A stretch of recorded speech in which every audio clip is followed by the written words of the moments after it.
कोना कहानियों का कोना कहानियों का में आज की कहानी का शीर्षक है बंद दरवाज़ा। इसकी लेखिका नासिरा शर्मा, आवाज़ प्रज्ञा पांडे की। शब्बू, तुम सोई नहीं क्या अब तक? तबीयत तो ठीक है ना? बदन तो फूका जा रहा है अम्मी, किसी कल करार नहीं है। आज उमस भी तो गज़ब की है, ऊपर से अंग्रेज़ी दवाओं का असर। चलो आंखें बंद करो, मैं पंखा झलती हूँ। नींद कहाँ आती है अम्मी इस गर्मी में? सोने की कोशिश करो बेटी, कल सफ़र भी करना है, थकान तुम्हें निढाल कर देगी। शबाना के दिल में शाम से एक ख्वाहिश बार बार दस्तक दे रही थी कि शहर जाने से पहले वह उन्हें एक नज़र देख ले।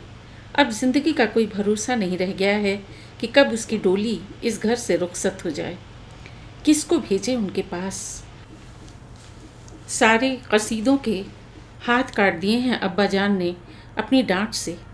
उसकी ज़रा सी तकलीफ़ पर तड़क जाने वाली अम्मी भी जाने कैसे अनजान बन गई हैं कि उसके दर्द को महसूस नहीं कर पाती हैं और अब्बा जान के हुक्म के आगे सिर झुका बैठी हैं। शबाना आसमान पर आंखें टिकाए अपनी ज़िंदगी की उधेड़-बुन में उलझी हुई है। एकाएक अम्मी का हाथ पंखा झलते झलते नीचे गिर गया। शबाना ने अम्मी की तरफ चेहरा घुमाया। वह गहरी नींद में डूब चुकी थीं। वह सोए तो नहीं होंगे, मेरी ही तरह बेचैन होंगे। मैं खुद जाऊं? जाकर दरवाज़ा खटखटाती। अगर चचा जान दरवाज़ा खोलने आ गए तो क़यामत टूट पड़ेगी। एक नए झगड़े की शुरुआत होगी। अब्बा और अम्मी को ताने पड़ेंगे। अब्बा बददिल होकर शिकार खेलने निकल जाएंगे और घर में उसकी सिसकियाँ गूंजेंगी और अम्मी की आहों भरी फटकार। उसने घबरा कर आंगन में नज़र दौड़ाई। सब गहरी नींद में डूबे हुए हैं। सामने दीवार पर चमेली की बेल फैली हुई है। इस बार कितने फूल दिए हैं इसने। बचपन में हम दोनों इसी बेल के नीचे चमेली के फूल के गजरे गूंथते थे।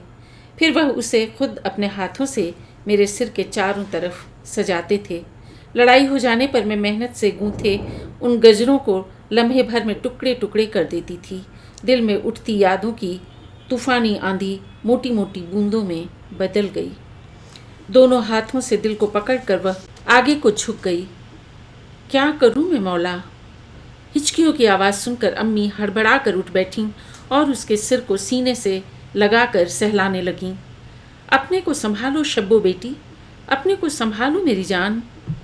दोनों छोटी बहनें घबराई सी पलंग के पैताने आकर बैठ गईं। नसीबन सामने खड़े होकर पंखा झलने लगी और एक एक करके सब जाग गए। शब्बो आओ, डॉक्टर आ गई हैं। अम्मा की आवाज़ से वह चौंक पड़ती है। उसकी नज़रें सामने खड़ी जवान लड़की की गोद में हुमकते उस गोरे से गदबदे बच्चे पर टिकी हुई है। कितना प्यारा है, एकदम चांद का टुकड़ा। उसकी बाहें उसे गोद में लेने को मचल उठीं। क्या सोच रही हो शब्बो? ऊपर आओ ना। अम्मी के दोबारा पुकारने से वह चौंकी और मुलायम घास पर पैर रखती सीढ़ियाँ चढ़ने लगी।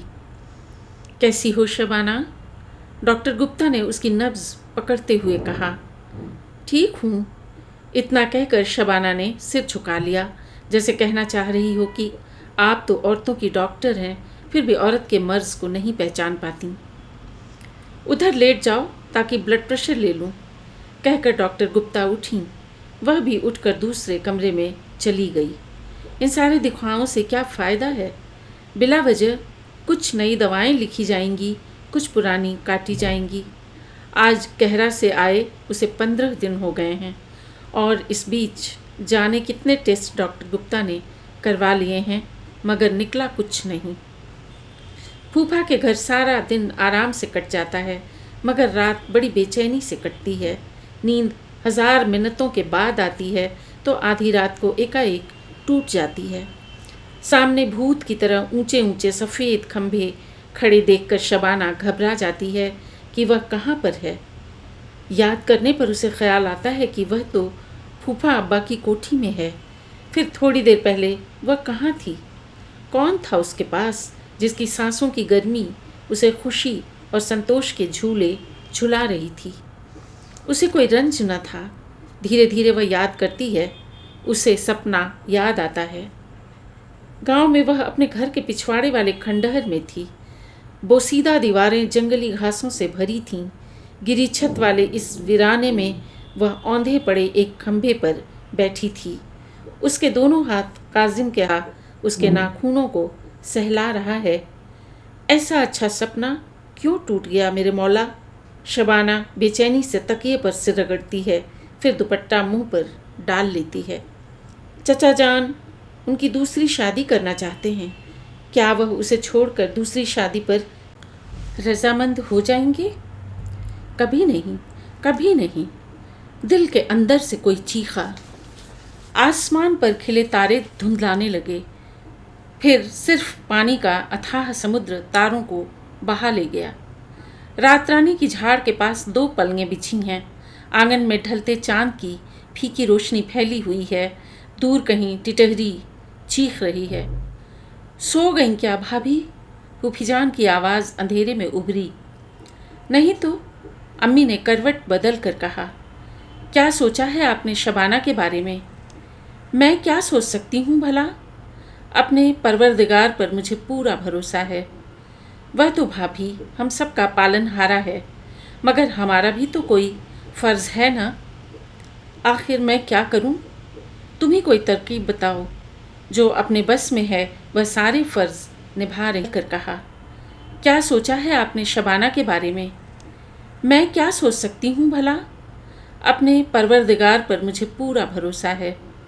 وہ تو بھابھی ہم سب کا پالن ہارا ہے، مگر ہمارا بھی تو کوئی فرض ہے نا۔ آخر میں کیا کروں؟ تم ہی کوئی ترکیب بتاؤ، جو اپنے بس میں ہے وہ سارے فرض نبھا رہی ہوں۔ گھر بار چھوڑ کر 15 دن سفر میں رہتی ہوں۔ کس کے لیے؟ اسی شبانہ کے لیے نا، اس کے علاج میں کوئی کمی نہ رہ جائے۔ بھابھی یہ بیماری ایلوپیتھک علاج سے نہیں جائے گی، اس کی دوا آپ بھی جانتی ہیں اور میں بھی۔ میں آپ سے اب کیا کہوں؟ آپ خود بڑی ہیں اور سمجھدار ہیں۔ سب کچھ سمجھتی ہوں، کوئی بچی تھوڑی ہوں، مگر بات اتنی بگڑ چکی ہے کہ اب نہ رئیس مرزا ناک پر مکھی بیٹھنے دیتے ہیں، نہ تمہارے بھائی صاحب۔ پھر بات بنے کیسے جب شروع ہی نہیں ہو پاتی ہے؟ کاظم اور شبانہ کا آپسی رشتہ صرف میاں بیوی کا نہیں ہے، بچپن کے ہمجولی ہیں، ساتھ ساتھ پلے بڑھے، ایک دوسرے کو بھولنا غیر ممکن ہے دلہن بھابھی۔ میں اندھی نہیں ہوں، سب دیکھتی ہوں، مگر نہ دیکھنے کا بہانہ کرتی ہوں۔ میں خود بھائی صاحب سے بات کرتی ہوں، آپسی لاگ ڈانٹ میں 2 معصوم زندگیاں برباد ہو رہی ہیں۔ سچ کہتی ہوں بھابھی، شبانہ کا خون آپ دونوں کی گردن پر ہوگا۔ بس کرو، خدا کے لیے بس کرو۔ میں ماں ہوں، کسائن نہیں، جو اپنی پہلوٹی اولاد کے غم کو نہ سمجھوں، مگر کیا کروں، جو گھٹنا کھولتی ہوں زخمی پاتی ہوں۔ اس کے بعد آنگن میں خاموشی چھا گئی۔ ڈھلتے چاند کا حال پھیکا پڑ گیا اور ٹٹہری کی تیز چیخ رات کی اس خاموشی کو جھنجھوڑ رہی تھی۔ دلہن بھابھی آج نہ جائیں، تار دیے دیتا ہوں۔ صبح ناشتے پر امجد علی نے کہا۔ اتنا کہہ کر امجد میاں کرسی سے وہاں انتظار ہو رہا ہوگا ہمارا بھیا، شبانہ کی امی نے کہا۔ کل لندن سے میرے ایک دوست آ رہے ہیں، 10 سال بعد، وہ بھی شبانہ کو دیکھ لیتے تو اچھا تھا۔ بھائی صاحب کو آپ لوگوں کے رکنے کا تار دیے دیتا ہوں۔ اتنا کہہ کر امجد میاں کرسی سے اٹھ کھڑے ہوئے۔ کیا حساب ہے؟ گلابی چمکیلی بانکیں اٹھا کر شبانہ نے منیہارن سے پوچھا۔ سہاگ کی قیمت نہیں پوچھی جاتی ہے بٹیا، جو پسند ہو وہ پہنا دیں گے۔ اتنا کہہ کر منیہارن چوڑیاں چھانٹنے لگی، مگر شبانہ کا چہرہ بجھ گیا۔ شبانہ اٹھو، کپڑے بدل لو، نماز ہو گئی ہے، مرد مسجد سے آتے ہوں گے، امی کی آواز گونجی۔ جی اچھا، کہہ کر وہ اٹھی اور اپنے کمرے میں جا کر اس نے دروازہ اندر سے بند کر لیا۔ آج عید کا دن ہے، گھر میں چہل پہل ہے، مگر اس کا دل گھبرا رہا ہے۔ شب رات کی رات تھی، وہ رات جتنی روشن تھی اس نے دونوں کی امیدوں کے چراغ ہمیشہ کے لیے گل کر دیے تھے۔ وہی آخری ملاقات تھی، اسے گزرے سال بھر ہو گیا ہے۔ اس دن دونوں گھروں میں سارے دن کی محنت سے بنا حلوہ پڑا رہ گیا تھا۔ در پر آیا سوالی بھی خالی ہاتھ لوٹ گیا اور بزرگوں کی روحیں बिना फातिहा के कब्रिस्तान लौट गईं। शाम को रईस मिर्ज़ा टहल कर आ रहे थे। घरों को मोमबत्तियों से सजाया जा रहा था, पटाखे छूट रहे थे। जब वह खंडहर के पास आए तो उन्हें कुछ आवाज़ें सुनाई पड़ी। उन्होंने सोचा कोई चिराग जलाने आया होगा। वह आगे बढ़े। दोनों साए मीर साहब के घर की तरफ बढ़ने लगे। एकाएक छत पर किसी ने अनार छुड़ाया, जिसकी रोशनी में उन दोनों सायों को वे चेहरे शबाना और काजिम के थे। घर पहुंचकर रईस मियाँ अपनी बेगम पर बरस पड़े। उसी वक्त काजिम घर में दाखिल हुआ। उसे देखते ही वह आपे से बाहर हो गए। आ गए आपके सपूत, पूछिए अपने लख्ते जिगर से इनकी करतूतें। कहाँ गुलछर्रे उड़ा रहे थे जनाब? अब्बा जान, इतना जुल्म ना करें। शबाना के साथ मैंने शादी की है।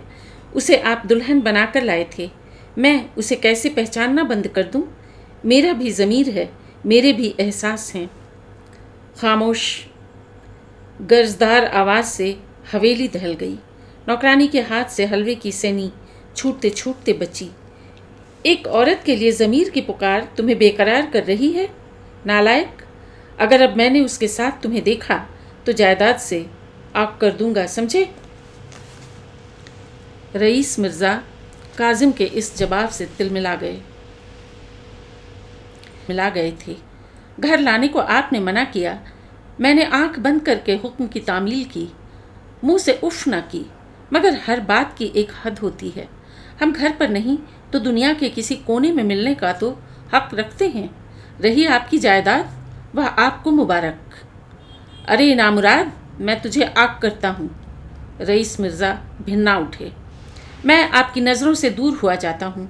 इतना कहकर काजिम बाहर की तरफ मुड़ा। मैं तुझे दूध नहीं बख्शूंगी, संखिया खाकर मर जाऊंगी। माँ ने उठकर काजिम का रास्ता रोका और उससे लिपट कर फूट फूट कर रोने लगी। इस चीख पुकार की आवाज़ शबाना के घर में भी पहुंची। घर ही कितनी दूर था उनका। दूसरे दिन रईस मिर्ज़ा ने मीर साहब के पास कहलवाया कि हमारे ख़ानदान की रस्म रही है कि मर्द ने जिस औरत को छोड़ा दोबारा उधर रुख न किया। काजिम से शादी के लिए लड़कियों की लाइनें लगी हुई हैं। गलतफहमी में न रहना कि अल्लाह का बंदा थूक कर चाटेगा। मर्द का बच्चा है, मर्द की तरह बर्ताव करेगा। मीर साहब कौन से कम थे? जवाब दे बैठे, हमारा ख़ानदान कौन सा कम है? लड़कियां मर जाती हैं मगर नालायक ससुराल वालों का मुंह नहीं देखती। कितनी ज़िंदा मिसालें उन्हें चाहिए। अगर याद ना आए तो हमारी कज्जो फूफी को याद कर लें, जो उनके मामू से ब्याही गई थीं। मरती मर गईं, मगर मियाँ के नाक रगड़ने पर भी उन्होंने उनकी ड्योढ़ी नहीं लांघी और उनसे पर्दा करने लगी थीं। ये खबरें जंगल की आग की तरह अमजद अली के पास पहुँचीं।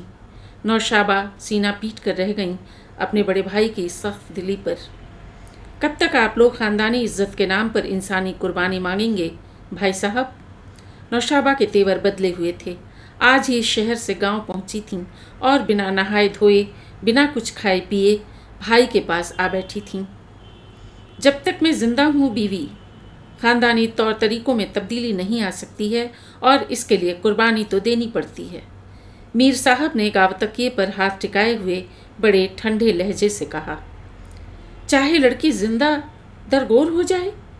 नौशाबा झुंझला कर बोली। बेइज्जती से उस घर में पल भर शबाना जी नहीं सकती है, यह तुम भी जानती हो और मैं भी। मीर साहब ने ठहरे मगर उदास लहजे में कहा। आप लड़की वाले थे, थोड़ा दब जाते, बात संभालने में हर्ज भी क्या था? नौशाबा ने बात का रुख बदला। यहीं पर बुनियादी सोच की गलती है। लड़की वालों की ऐसी क्या मजबूरी है जो वह लड़की कुर्बान कर दें? रईस मिर्ज़ा काजिम की दूसरी शादी कर सकते हैं तो मैं शबाना की भी दूसरी शादी कर सकता हूँ। ताली दोनों हाथों से बजती है। मीर साहब ने कहा। कुछ तरकीब निकालें आप। नौशाबा भाई के पास सरक गईं। मैं अपनी टोपी उनके कदमों पर जाकर नहीं रख सकता हूँ बीबी।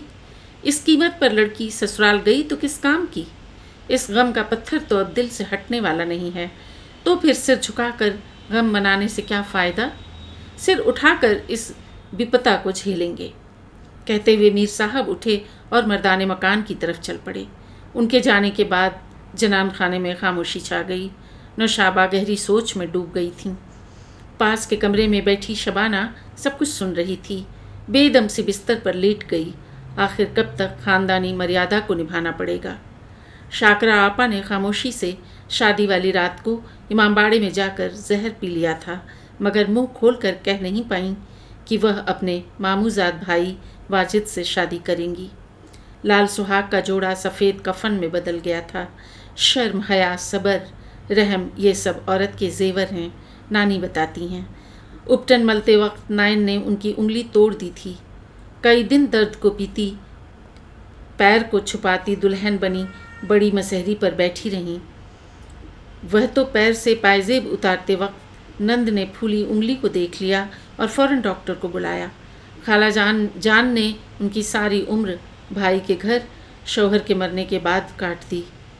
खाला जान ने सारी उम्र भाई के घर शौहर के मरने के बाद काट दी, जबकि लाखों की जायदाद की मालिक थीं। चाहती तो सब कुछ खरीद सकती थीं। गुजरे कल की वह औरतें क्या थीं? बलिदान की मूर्तियाँ या फिर बलि की वेदी पर चढ़ाई गई बकरियाँ। ऐसे हालात में उसे भी जलते जलते पिघलना है। मर्यादा की लौ को सिर पर उठाए दम तोड़ना है। घूंट घूंट इस दर्द के समुंदर को पीना है। बड़े घरों की कहानियाँ उनके आंगन में दम तोड़ती हैं।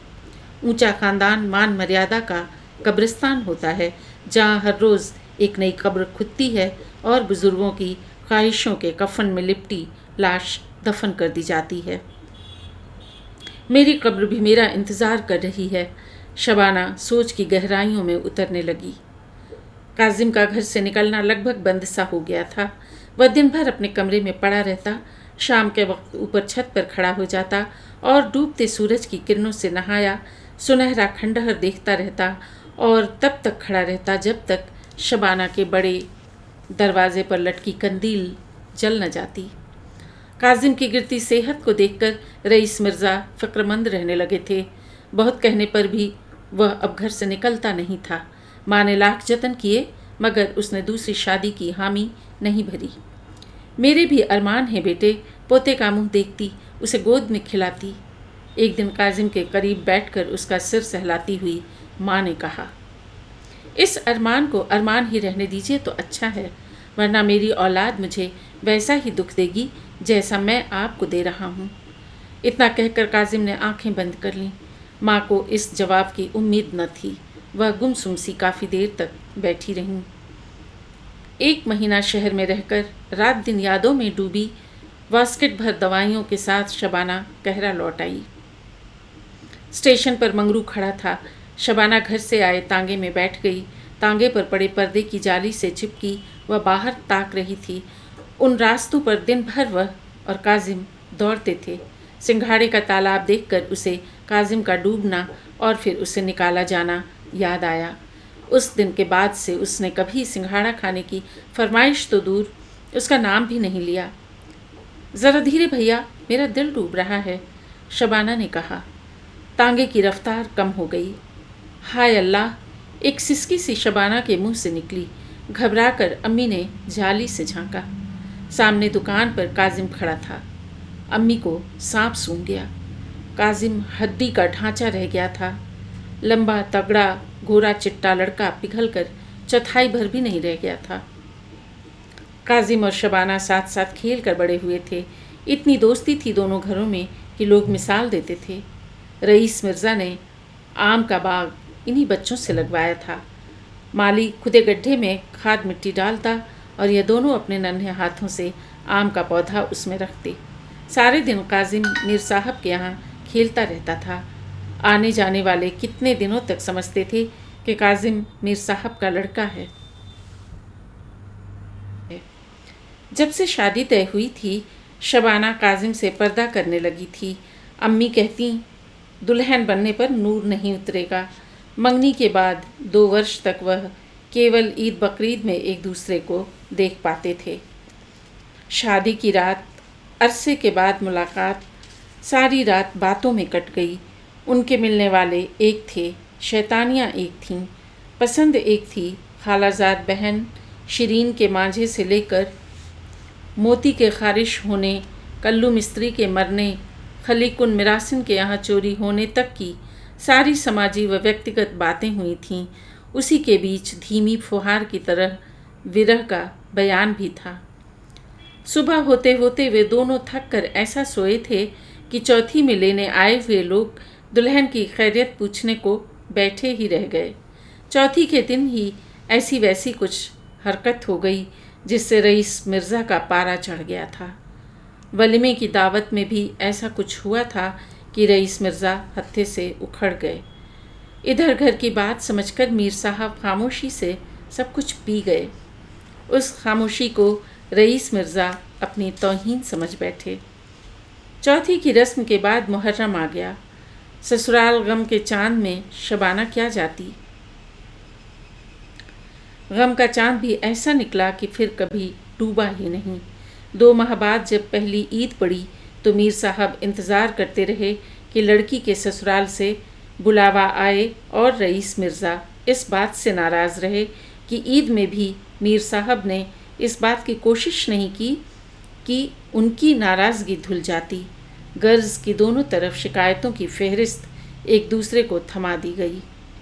उस वक्त पिछले 30 सालों का संबंध धुंधला गया था। जिसने सुना दांतों तले उंगली दबा ली। ख़ानदान वालों ने सोचा रईस मिर्ज़ा गर्म मिजाज हैं, चंद माह बाद उनका गुस्सा उतर जाएगा। मीर साहब ज़रा खामोश मिजाज आदमी हैं, शिकार के शौकीन, वह बात संभाल लेंगे। फिर लड़की का मामला है, अगर ऐसा नहीं हुआ। सरों के दरख्त की तरह खड़े खड़े धराशायी होने की रस्म वे जानते थे। झुकना उन दोनों की जिंदगी के शब्दकोश में न था।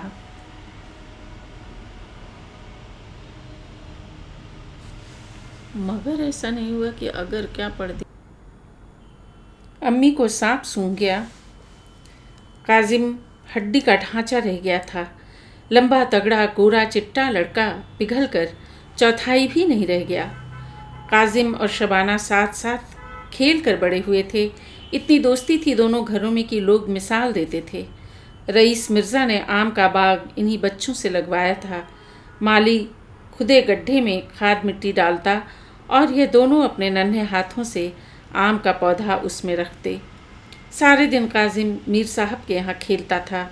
आने जाने वाले कितने दिनों तक समझते थे कि काजिम मीर साहब का लड़का है। जब से शादी तय हुई थी, शबाना काजिम से पर्दा करने लगी थी। अम्मी कहती दुल्हन बनने पर नूर नहीं उतरेगा। मंगनी के बाद 2 वर्ष तक वह केवल ईद बकरीद में एक दूसरे को देख पाते थे। शादी की रात, अरसे के बाद मुलाकात, सारी रात बातों में कट गई। उनके मिलने वाले एक थे, शैतानियाँ एक थीं, पसंद एक थी। खालाजाद बहन शिरीन के मांझे से लेकर मोती के खारिश होने, कल्लू मिस्त्री के मरने, खलीकुन मिरासिन के यहाँ चोरी होने तक की सारी समाजी व व्यक्तिगत बातें हुई थीं। उसी के बीच धीमी फुहार की तरह विरह का बयान भी था। सुबह होते होते वे दोनों थक कर ऐसा सोए थे कि चौथी में लेने आए हुए लोग दुल्हन की खैरियत पूछने को बैठे ही रह गए। चौथी के दिन ही ऐसी वैसी कुछ हरकत हो गई जिससे रईस मिर्ज़ा का पारा चढ़ गया था। वलीमे की दावत में भी ऐसा कुछ हुआ था कि रईस मिर्ज़ा हत्थे से उखड़ गए। इधर घर की बात समझकर मीर साहब खामोशी से सब कुछ पी गए। उस खामोशी को रईस मिर्ज़ा अपनी तौहीन समझ बैठे। चौथी की रस्म के बाद मुहर्रम आ गया। ससुराल गम के चांद में शबाना क्या जाती। गम का चांद भी ऐसा निकला कि फिर कभी डूबा ही नहीं। 2 माह बाद जब पहली ईद पड़ी तो मीर साहब इंतज़ार करते रहे कि लड़की के ससुराल से बुलावा आए और रईस मिर्ज़ा इस बात से नाराज़ रहे कि ईद में भी मीर साहब ने इस बात की कोशिश नहीं की कि उनकी नाराज़गी धुल जाती। गर्ज की दोनों तरफ शिकायतों की फहरिस्त एक दूसरे को थमा दी गई। उस वक्त पिछले 30 सालों का संबंध धुंधला गया था। जिसने सुना दांतों तले उंगली दबा ली। ख़ानदान वालों ने सोचा रईस मिर्ज़ा गर्म मिजाज हैं, चंद माह बाद उनका गुस्सा उतर जाएगा। मीर साहब ज़रा खामोश मिजाज आदमी हैं, शिकार के शौकीन, वह बात संभाल लेंगे। फिर लड़की का मामला है, अगर ऐसा नहीं हुआ। सरों के दरख्त की तरह खड़े खड़े धराशायी होने की रस्म वे जानते थे। झुकना उन दोनों की जिंदगी के शब्दकोश में न था। शबाना को लगता था कि अब्बा ने उसके चारों तरफ दीवारें चुन दी हैं और वह अपने ही मकबरे में जिंदा दफन है। कभी कभी वह आईना देखकर सोचती, ये वही आँखें हैं जिन्हें देखकर काजिम कहता था, ये आँखें हैं या ताक पर जलते दिए जिन्हें देखने की मुझे आदत हो गई है। तुम मुझसे यदि दूर हुई तो कैसे बिन रोशनी के जीऊँगा।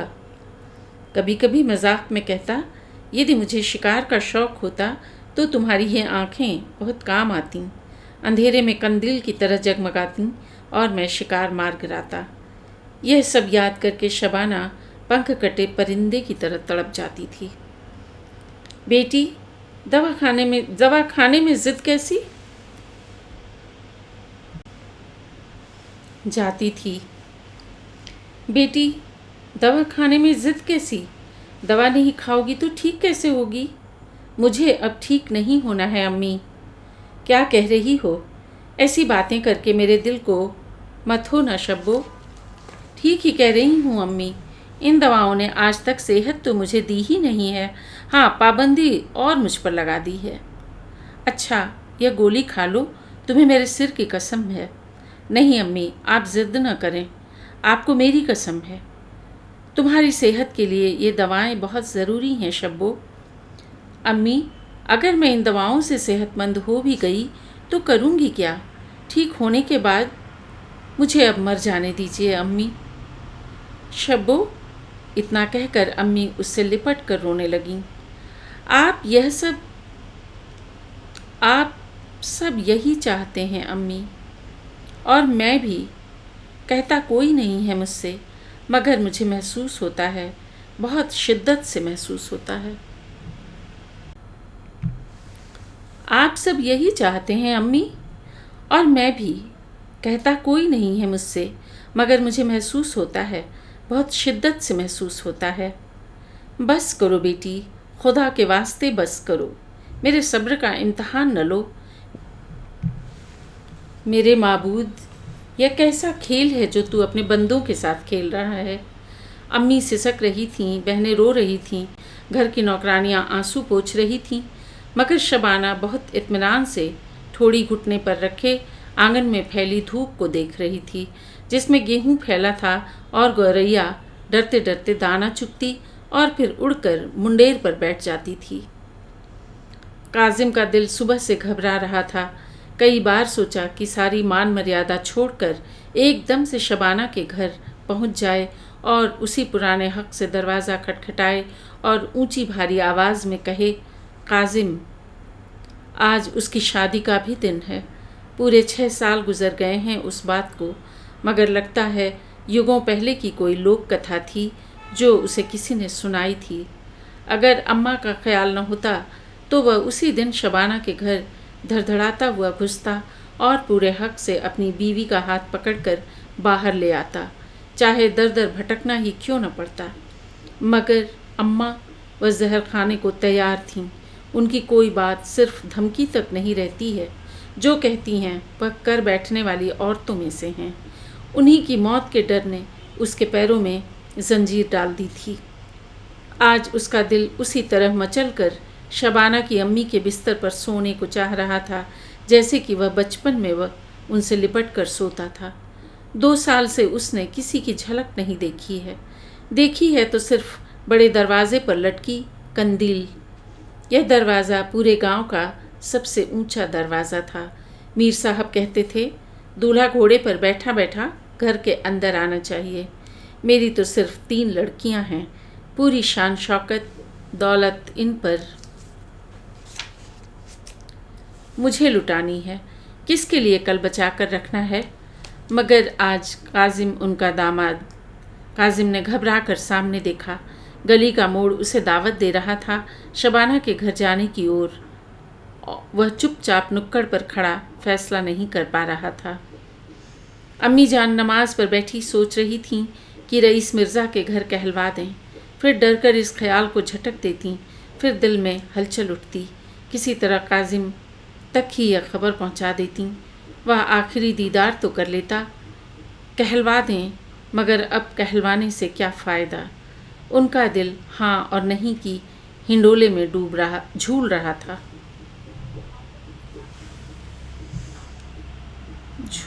साथ साथ लगाया था, मगर आज फल तोड़ने वाले हाथ सिर्फ 2 थे। हम अभी आवत हैं, कहता हुआ रखवाला तेजी से बाग से निकला और काजिम के घर की तरफ लपका। अधपके आमों का ढेर उसे बुरी तरह डरा गया था कि बड़े सरकार को वह इस बर्बादी का क्या जवाब देगा। सावन का महीना है, आसमान पर घनघोर घटा छाई हुई है। घर के पिछवाड़े पासियों की बस्ती से गीत गाने की आवाजें आ रही हैं। काजिम छत पर चुपचाप बैठा हुआ है। आज 4 दिन हो गए हैं। घर से बाहर निकलने का दिल ही नहीं चाहता है। कभी कभी उसे लगता है यह जिंदगी कितनी बेमकसद सी होकर रह गई। टपाटप बूंदें पड़ने लगीं और देखते ही देखते फुहार मूसलाधार बारिश में तब्दील हो गई। काजिम उसी तरह बैठा भीगता रहा। शाम का धुंधलका रात की स्याही में बदलने लगा तो वह अपनी जगह से उठा और मुंडेर के पास आकर खड़ा हो गया। बड़े दरवाजे पर कंदील जल उठी थी।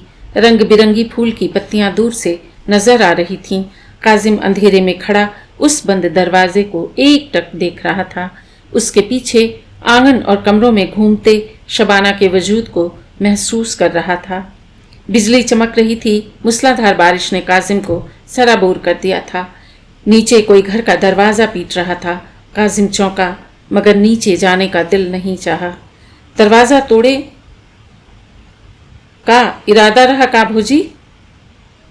दरवाज़ा तोड़े का इरादा रहा का भोजी? जुम्मन ने दरवाज़ा खोलते हुए घुड़का। सिर पर बोरा ओढ़े बारिश से बचती जुलेखुन नायन आई। तुम्हारी कान में तेल डाल के बैठे हो तो एमा हमार का गलती? सिर का बोरा चौखट पर डालती हुई जुलेखुन अंदर आई। सामने दालान में काजिम की अम्मी दुल्हन बेगम बैठी रेशमी दुलाई की गोट काट रही थीं। जुलेखुन खामोशी से बाहर तख्त के पाए के पास बैठ गई।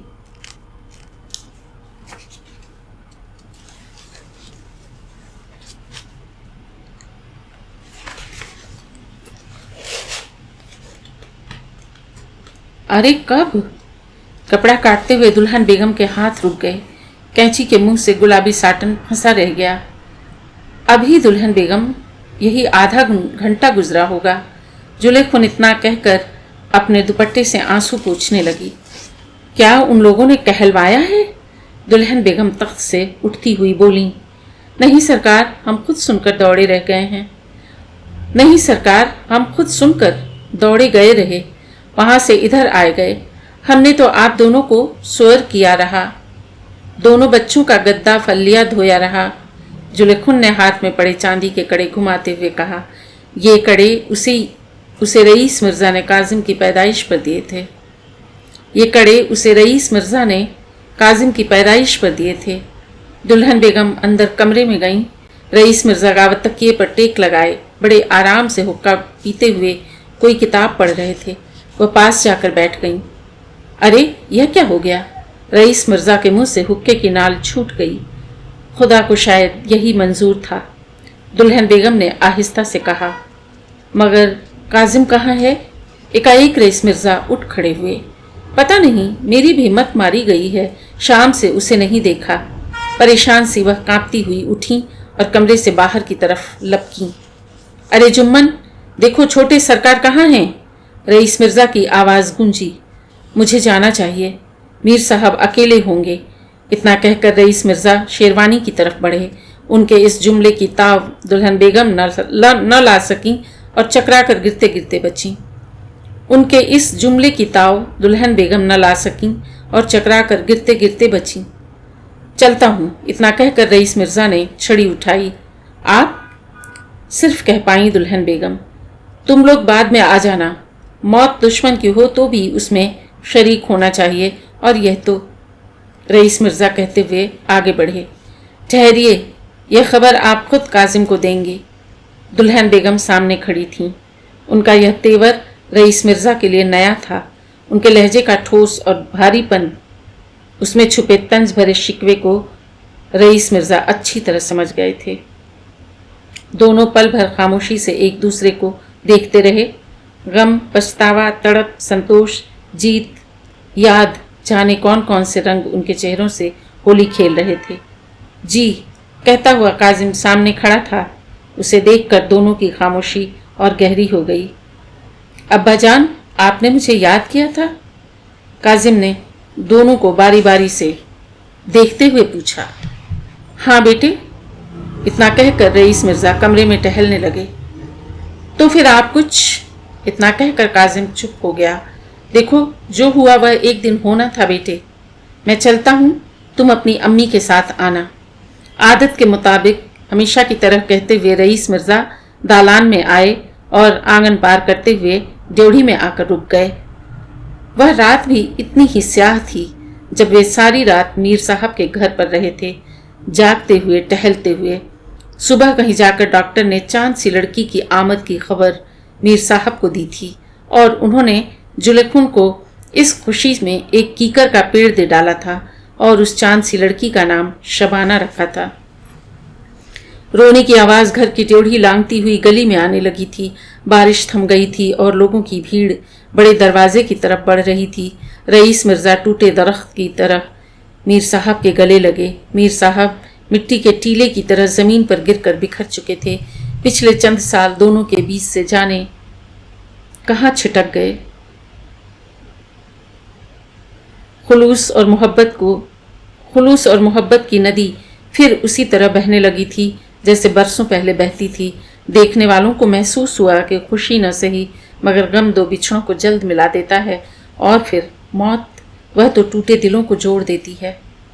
जब वही नहीं रही बेटा, तो आन बान शान का झगड़ा कैसा?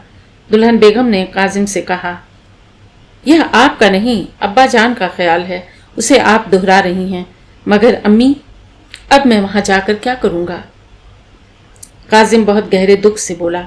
बेटा, अब जो होना था सो हो गया। उसे यही तो कह रहा हूं अम्मी, अब जब सब कुछ खत्म हो गया तो वहां जाकर मैं क्या करूंगा? मुझे तन्हाई चाहिए। कहता हुआ काजिम उठा और अपने कमरे की तरफ मुड़ गया। दुल्हन बेगम चकराई खड़ी रहीं। बेटे को आज उनकी गोद की भी जरूरत नहीं पड़ी। इतना बड़ा गम बिना उनकी पुचकार और आगोश के वह कैसे झेल लेगा? बारिश थम गई थी। रोने की आवाज़ दीवारों को फलांग कर घर के आंगन में फैल रही थी और दुल्हन बेगम के लिए उसे सुनना बर्दाश्त के बाहर हो रहा था।